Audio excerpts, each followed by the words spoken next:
Hello everyone and welcome to this week's episode of Carolina Outdoor Magazine TV. On today's show, we're headed to Lake James in North Carolina. We're going to do a little bit of late fall and early winter smallmouth and walleye fishing, and hopefully we'll put a few fish in the boat. It's going to be a deep water technique today, so you're not going to want to miss this one. Stick around and don't go away. We'll be right back.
This week's Carolina Outdoor Magazine TV is brought to you in part by Camelback Hydration Systems. Do you have a camel on your back? And by Bolay Sportswear and Sunglasses. Also by Buckbuster Scents, scents for the serious hunter. And by Carolina Outdoor Hunting and Fishing Supply, hunting and fishing products at an affordable price. Well guys, we're at our spot, and what I'm doing right now is, normally I fish over here on the other side, but and I haven't fished this side of this cove in quite a while. And it's a pretty deep cove in the middle over here. It's around 40 feet and it comes up pretty quick. So there's a good trough in here. And what I'm doing now is a few places over here where it drops off. It comes way out from the shoreline and drops off out here. So I'm really just gonna check it out a little bit before I set up and fish, and just see if there's any fish out here in 25 feet depth of water. Now this is where Eric and I fished back here a few shows ago, and got a lot of hits here, a lot of fish activity, but we couldn't get the fish to commit. Now I'm only in 13 feet of water right now, guys, and I'm probably, I would say, a good 100 feet, I'd say maybe 150 feet off from shore. And it's just starting to drop off now. And right now I'm about in the middle of the cove, and it's not even maximum depth. So it gives the fish a good opportunity in here to seek deep water should they need to, because of weather conditions, changing weather conditions. And also to get up in the shallower water areas during the day and the afternoons when the water temperature warm up. I'm back over here where Eric and I fished back last week, and I'm seeing a little bit more fish activity. So it tells me 42 feet of water that they're holding up in deep water right now. All right, I'm just getting my bait out here at this spot, and I'm going to go ahead and let it down to the bottom, move back to where I saw them fish on the depth finder. Now this technique is a deep water technique, guys. I'm fishing from 30, sometimes 60 feet of water. So you have to fish it differently when you're going to fish this technique, okay? And it's usually a really productive technique in these waters this time of year, when the smallmouth and walleye, when they head deep. Now I'm on fish right now, and we'll see what happens. Hopefully it won't be too long. and I'll get me a bite here. I hope this guy over here blowing leaves isn't messing up my audio too bad. Not much I can do about that, but it seems like there's always somebody doing something in this cove. I was actually headed to a new spot. It's like a small largemouth. Oh yeah, real small largemouth. I was headed to another spot. I went down and tried a few other places down there, and the fish were there, but it just wasn't paying off. So I was kind of in trolling mode, going to the other spot, and this little guy come along and bit. But what a pretty fish he is. All right, getting back in the water, I'll get back to where I'm going. Time to get this show on the road. I'm going to take my sunglasses off because these are just going to be in my way. I am sitting right now on a bunch of fish, 39 feet deep, and they are pretty much stacked up down there. So we're going to see what happens. This is a whole lot different than what it was when me and Eric were out here fishing. They weren't stacked up like this. We found a few fish, but not this many. And make sure my bait stays pretty much in an area where the fish are going to be. I mean, I don't want to be too far off the bottom. I want, especially today, because I'm going to tell you, this is not one of the ideal days today that I like to fish in. It's bluebird skies right now, and you know, I'm going to have to change some things that I do the way I fish today, because these are not the ideal conditions. It doesn't mean I'm not going to catch fish, but what you need to do under conditions like this is you need to change. The fish already have it made up in their mind what they're going to do when the weather changes. And that's one reason why I like Lake James, because you can predict what the fish are going to do. They're either shallow or they're deep in this lake.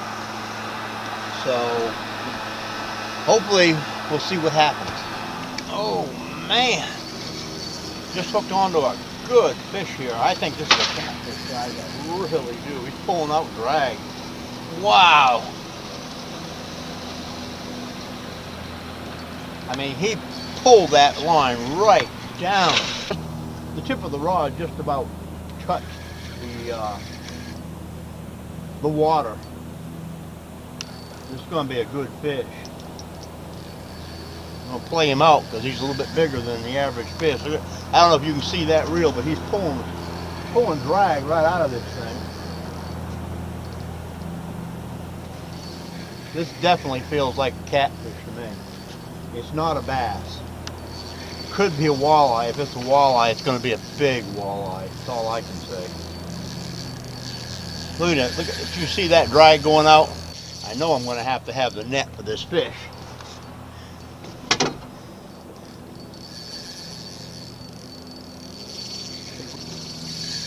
Man, I've been on fish here for about an hour and a half, and they've been coming up, looking at the bait, going down. Coming up, looking at the bait, and going down. And I've had a couple of hits and missed them. Here we go. Oh, look at that catfish. Nice catfish, guys. Nice catfish. Come on, boy.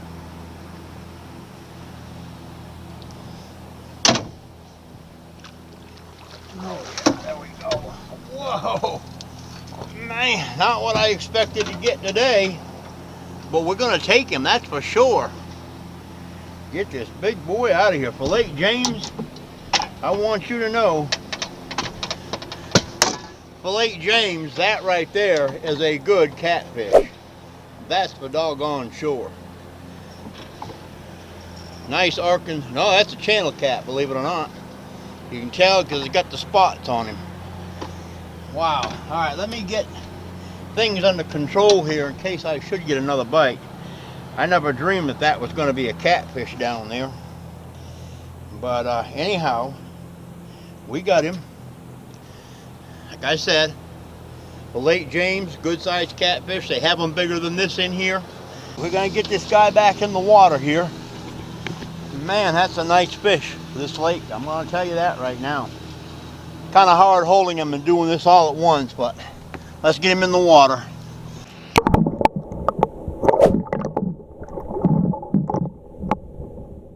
This week's Carolina Outdoor Magazine TV is brought to you by AAA Outdoors Sweet and Salty Deer Attractants, and also by Buckbuster Scents, scents for the serious hunter, and by Quail Hollow Bird Farm, game birds and bird dog training. If you notice my poles, the way I have them set up here in the front of the boat, I've got one off to the left and one off to the right. And the reason for that is the way, if I'm fishing by myself, and I want everything in a position where I can monitor what's going on in the front of the boat. I'm not going to be fishing in the back. The trolling motor's up here in front, my depth finder's in front, right where I can see it. So I want these poles at an angle and in a position so the slightest little bite I get, I'll know when it happens. And I can keep my boat at all times right on the fish, then therefore keeping the bait right on the fish. And that's what's very important if you've got fish that are in a slow mode biting time of day where they're just not taking the bait. You want that bait to hang right in their face and just to sit right there. And sooner or later you will provoke a strike. All right, everybody, got another fish here. Don't know what it is yet. We're gonna find out. Looks like a smallmouth. He's coming up pretty quick. Yeah, it is. Let me get my net out here. I don't want to lose him. Yeah. Not a very big one, but we got another smallmouth. And as you can tell, we've changed locations, and the reason for that is I was on fishing the other spot where I was at, but they just weren't biting the way I thought they should be. Now this ain't a big fish, that's for sure, but we got him. The technique is working. If you look at his gut, he's been feeding, so that's great. And we hope to get a few more here. I'm on fish really good. I marked a good spot. This here is a place that Eric and I fished. Let me get him back in the water, okay? And I'll talk to you a little bit about where we're at.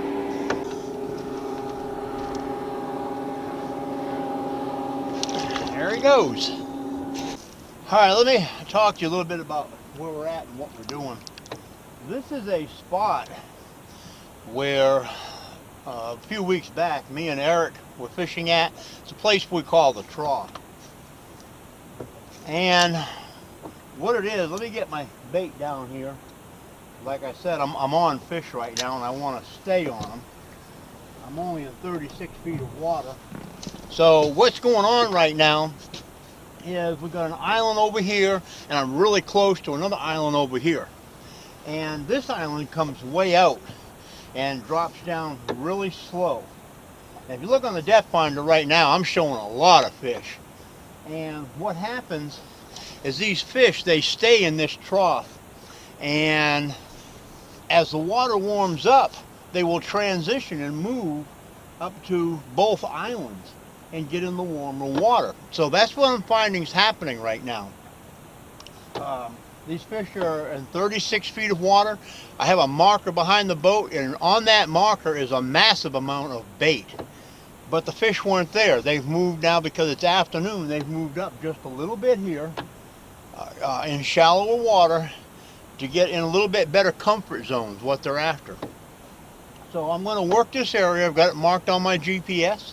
I'm going to stay in this spot for a little bit, see if I can get some of these fish to cooperate a little bit and get another one in the boat. And maybe we'll get a little bit bigger smallmouth than that last one. But the main thing today is having a good time, and I'm enjoying it out here. The weather's great. And I gotta get back to washing my rods. All right, there's another one. See if I can stay on these fish this time. This ain't a very big one, but we're gonna get him in the boat. Oh, maybe I got another one. Nope. Might be a catfish. I'll bet this is another darn catfish. Sure feels like it. Pulling out the drag. Gonna be a catfish day, I guess. Huh. Come on, come on. Get up here. Oh no, I don't know what the Not a catfish. Boy, it's a nice smallmouth. Get my net. Get him here in the boat. There we go. All right. Come on here, Mr. Fish. And a little bit better than the last one. Let me get this thing under control. I don't want to lose my spot. I'm sure marking fish down there really good right now. Right around the buoy it seems to be like, so I hope this we're not getting too backlit. I know the sun's right in the wrong place, but well, there's another smallmouth, everybody. I'm still in the same spot. Most of the fish, what I found, like I said earlier, they're all kind of moving up a little bit on the hump. This one come out about 35 feet of water, so I guess they're coming up to warm up a little bit, because I know we have a cold front coming in toward the weekend, and this is Wednesday, so they may be feeding a little bit and getting ready for that cold front. Let me get him back in the water, okay?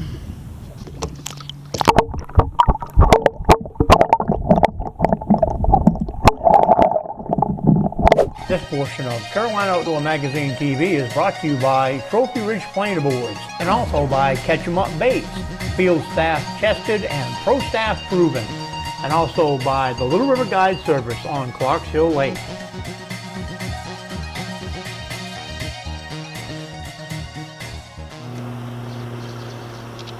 That didn't take long. Man, I just put that bait out there. Whoa! Gotta be a catfish. Holy smokes. I came onto a school of fish here, guys. I mean a big school of fish. And I just put this bait out and he just hammered the thing. There's a monster school of fish right below me here. Right now I'm in 32 feet of water. I just come off from that place where me and Eric fish what we call the trough.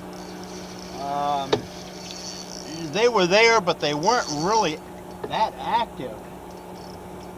And this is a catfish, because he's not wanting to come up. Boy, he's peeling off the drag though. Man, I'm gonna lose my spot here. I got it marked on the GPS. Oh, what a smallmouth. Big smallmouth. It wasn't a catfish. It was a big smallmouth, guys. If I can get him up here. This is going to be one of these Eric Stanberry wall hangers. Oh, gosh. Wait, do you see this fish? And this is what I'm talking about when I'm talking about Lake Erie quality fish, smallmouth bass and Lake James. And that's one of them right there. Beautiful, beautiful, probably 4.5, maybe pushing 5 pounds. Smallmouth bass. And he just hammered it. I sent that bait down there and kabang, he was right on it. Man, that's a nice smallmouth bass. Sure wish Eric was here, because he was trying for one of these last week and they just didn't come. But anyways, let me get him back in the water, take a few photos here, get him back in the water. I'm going to talk to you a little bit about what I'm doing, because this is a great spot I'm on. I'm out of the fish right now. I'm going to turn around and go right back over here and get right back on him. Let me get this guy back in the water.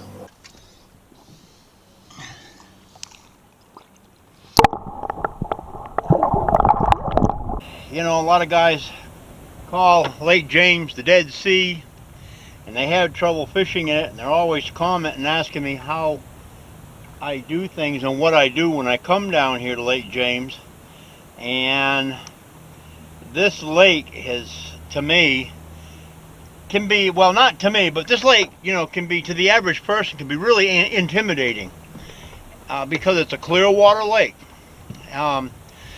What I'm doing is I'm tight lining with live bait. Now some of you guys might frown on that, but I'm catching the fish. This is a day where I can tell you right now, you'd work really hard to catch fish on artificials. And there are some days on this lake, artificials work great. There's some days where they don't work at all. And like I always say, I don't care if you're crappie fishing, catfishing, or what you're doing, have an alternative bait on the boat. You could go home without putting any fish in the boat at all. So anyways, what I'm doing is I'm looking for fish. Okay, I'm not just going out and parking the boat and throwing my line out. I do have a little bit of advantage, I guess, because I've fished this lake for probably 20 years. And after that length of time, you get to know some of the spots and some of the areas pretty good. So maybe as far as that respect, I have a little bit of advantage. But some of these places I'm trying today are places I haven't found. So what I'm doing is I'm finding some of these places and I'm marking them on my GPS. And once I do that, I'm staying on the fish. I'm not roaming around, getting off track very far or anything like that. I'm finding the fish and I'm staying on them. So, like I said, this is a live bait technique that I'm doing right now, okay? Fishing anywhere, and all my fish, guys, have come out of 30 to 60 feet of water. Now, that last fish I caught, that was a monster smallmouth bass. Some guys would have never thrown that fish back. But I speak a lot about Lake Erie quality smallmouth in Lake James, and that's exactly what I mean. Them monsters are in here. Them big smallmouth are in this lake. And you just got to know where to look for them and where to find them. But anyways, find your fish. In the wintertime, these smallmouth and walleyes, they're going to seek the deeper. They're going to seek the deeper water. They're not going to roam. Okay. A real warm afternoon, they may come out of the bottoms like I found them doing on that island that I was just on there. Around that island, they were coming up and they were positioning in shallower water. So that's just a case where when it cools back down about 5 o'clock, they're going to head back down into the deeper water and find a better comfort zone. So just remember that, you know, when you come to a lake like this, don't get on brush piles right on top of them, because the water is so clear, the fish are going to see you and you're going to spook them. You have to fish this lake from a distance. The only reason I'm fishing on top of these fish here is because I'm fishing 30 feet plus water. So just keep that in mind and you'll do a lot better on Lake James. Don't let it intimidate you. It took me a long time. I'm used to fishing clear water lakes. I've done it for probably 40 years of my fishing career. And the past 18 to 20 years has been here on Lake James. So don't let it intimidate you. Get out there, find the drop-offs, find the places to find the fish. On the map here, you take a look at the map, and one key target area is where you have a trough. And what I mean by a trough is like in a cove or between two islands where the water comes out. The bottom comes out, and it'll come out and drop off fairly slightly slow, okay? And then all of a sudden the bottom will just drop off into a deeper section of water. That's what I call a trough. And the reason I like them areas is because a lot of times what's going to happen is the bait are going to stay in that trough. They're going to stay right in there because that's where they're going to winter at. And what happens if you find your bait, you're going to usually find your fish, whether it's smallmouth, walleye, or catfish. I really thought that fish was a catfish, guys. I got to tell you. Why he didn't jump, I don't know. But smallmouth are jumpers. They just jump a lot when you catch them. But so find areas like that where there's troughs, and you'll find the bait. You'll find pockets of bait in them troughs. Your fish won't be very far from them pockets of bait. So just remember that. Don't let the lake intimidate you. Get down here to Lake James. Find these areas and these spots. Mark them on your GPS. Get on the fish. And listen, if you are good with artificials, jigging or whatever, then use that technique. I just like coming out here and relaxing and using live bait. It works good for me. It catches big fish and it catches a lot of fish.